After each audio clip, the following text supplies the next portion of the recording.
I welcome this debate on the Childcare Amendment Bill 2024, which I'm taking in the place of my colleague, Deputy Jennifer Whitmore. And at the start, I just want to say that I'm quite disappointed that this bill has been so drastically pared back.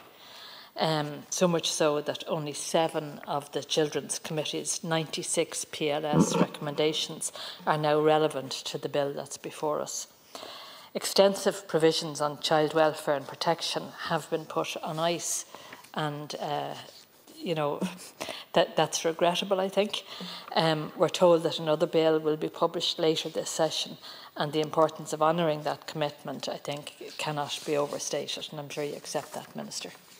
It's a year since the PLS report was published, and over 6 years since the review of the Childcare Act 1991. We should be further along the process at this stage.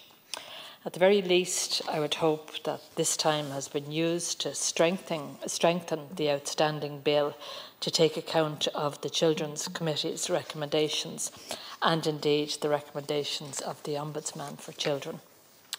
Amongst the many observations made by the Ombudsman was the draft bill's weakness in respect of unaccompanied children seeking asylum, which is an increasingly pressing issue, as you'll know.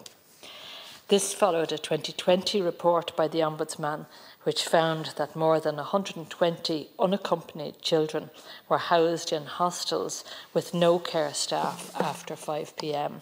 The likelihood is, of course, that that number has increased significantly since then. While a noteworthy investigation published in December 2023 found that 62 asylum-seeking children have disappeared from state care since 2017. That's an absolutely shocking figure. It represents a complete abdication of responsibility to those children, and it really is quite an indictment of the government, in my view. I accept that there has been an unprecedented increase in the number of unaccompanied children arriving in Ireland, but a country running a surplus of €8 billion should be able to meet that demand. We have not just a legal, but we also have a moral obligation to protect these very vulnerable children.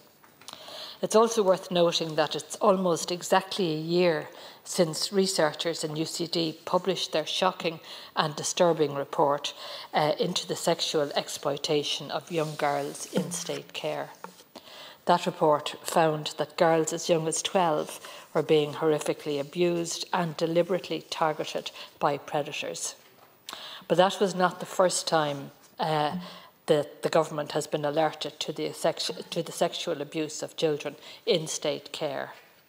I think the government has been on notice of this abhorrent abuse since at least 2020, when Tusla was notified of concerns about a sexual exploitation ring targeting girls in state care.